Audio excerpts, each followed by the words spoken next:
Bismillah, kembali lagi dengan saya. Pada video kali ini saya akan menjelaskan tentang rumus penting part ketiga, khususnya pada soal-soal CPNS yang berkaitan dengan perbandingan.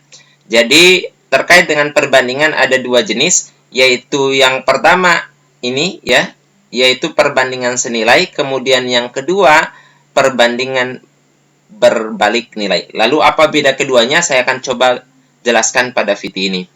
Secara konsep, jadi perbandingan senilai itu adalah perbandingan dua komponen. Jadi di sini ada dua komponen. Jika komponen pertama naik atau bertambah, maka komponen kedua naik atau bertambah.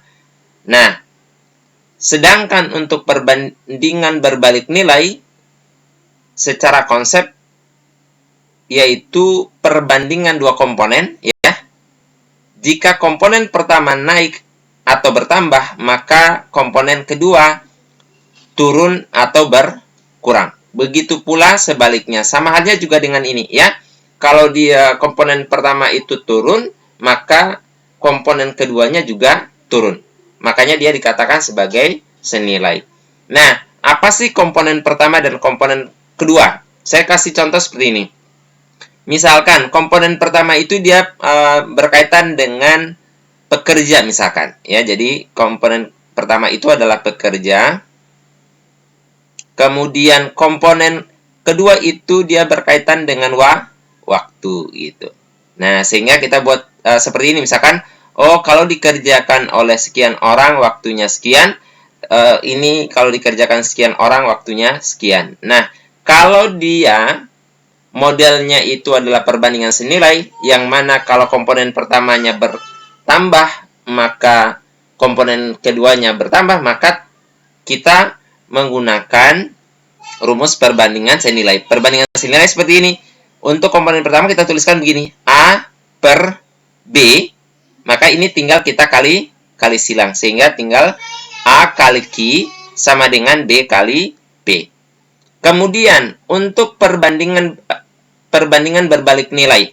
Nah, jadi kalau perbandingan berbalik nilai tadi secara konsep kita sudah katakan bahwa ketika A-nya naik, maka P-nya turun.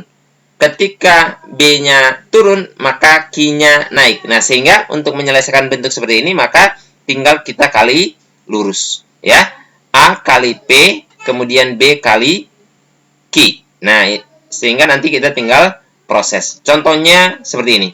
Nah, saya beri contoh untuk perbandingan senilai terlebih dahulu. Sebuah kendaraan menggunakan bahan bakar sebanyak 2 liter, ya, untuk 42 km. Jika kendaraan tersebut menempuh 84 km, berapa liter bahan bakar yang dibutuhkan? Jadi, di sini ada dua komponen. Yang pertama apa? Yaitu bahan bakar, ya. Jadi komponen pertama adalah bahan bakar, saya boleh tuliskan ke bawah saja. Bahan bakar, ya. Kemudian komponen yang kedua itu adalah jarak. Nah, karena ini adalah perbandingan senilai, maka tinggal kita kali silang, ya. Kita tinggal kali silang seperti ini. Nah, ini berarti nanti 2 kali 84 sama dengan X dikali dengan 42. Nanti kita akan menggunakan itu dalam proses penyelesaiannya. Kenapa? Karena gini, ini kan modelnya 2 liter bahan bakar itu bisa menempuh 42. Nah, tentu kalau untuk bisa menempuh 84, pasti dia akan membutuhkan bahan bakar yang lebih banyak. Nah, gitu. Secara logika seperti itu. Sehingga, kalau begitu saya bisa tuliskan seperti ini. 2 kali 84 sama dengan 42 dikali dengan X, ya.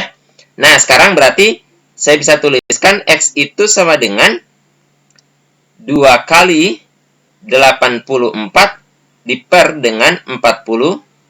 Ini boleh habis sisa 2. Sehingga apa? Oh, ini sisa. Jawabannya adalah X itu sama dengan 2 dikali 2. Atau sama dengan 4. Nah, gitu. Sehingga X-nya atau bahan bakar yang dibutuhkan itu adalah sebanyak 4 liter. Gitu. Nah, itu untuk perbandingan senilai.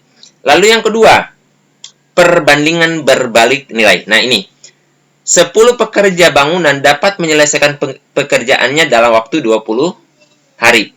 Jika yang mengerjakan bangunan hanya 5 pekerja. Nah, asumsinya begini. Ketika 10 pekerja itu bisa diselesaikan 20 hari.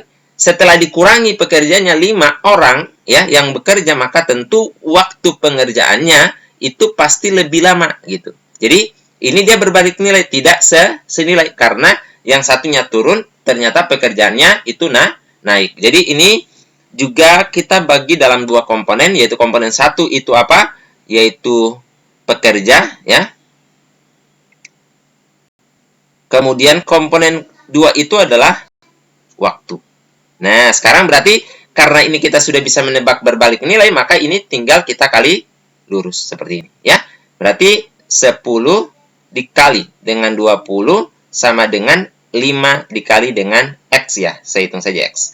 X itu nanti setara dengan waktu. Berarti ini 10 kali 20 hasilnya berapa? Hasilnya adalah 200 ya. Sama dengan 5X. Nah, berarti kita bisa menentukan X-nya berapa? X-nya adalah 200 dibagi dengan 5. Sama dengan berapa? Jawabannya adalah 40. Maka hari yang dibutuhkan pekerja untuk menyelesaikan bangunan tersebut adalah selama 40 hari. Ya. Sehingga jawaban yang tepat itu jatuh pada ya. Jadi saya kira demikian untuk rumus penting part 3 yang berkaitan dengan soal perbandingan. Dan soal-soal jenis seperti ini cukup sering muncul pada soal PIU CPNS.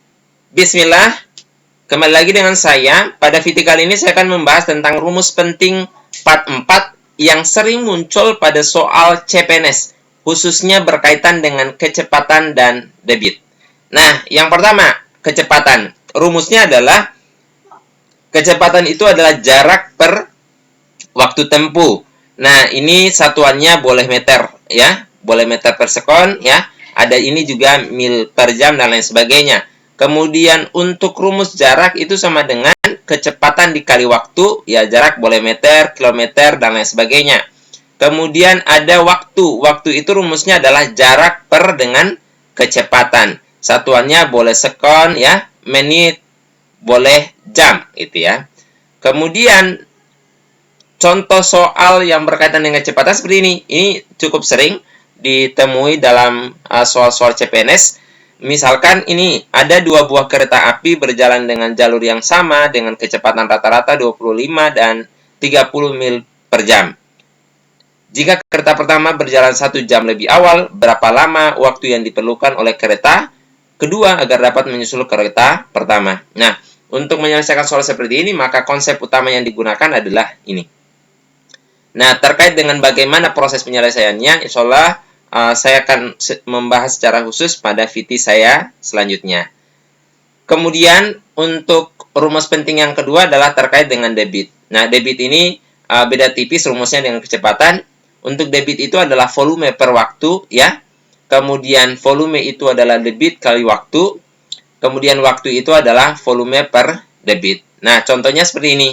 Volume bak mandi di rumah Wandi dapat menampung air sebanyak 100 liter. Waktu yang diperlukan itu adalah 2 menit. Yang ditanyakan itu adalah debit air yang mengalir mengisi bak mandi itu berapa. Ya, itu yang akan dicari. Nah, sebenarnya kalau kita sudah tahu rumus ini, berarti untuk debit ya tinggal kita substitusi saja. Nah, sama juga dengan kecepatan, insya Allah soal bentuk seperti ini, insya Allah nanti saya akan bahas pada video-video saya selanjutnya. Saya kira itu yang bisa saya sampaikan. Terima kasih.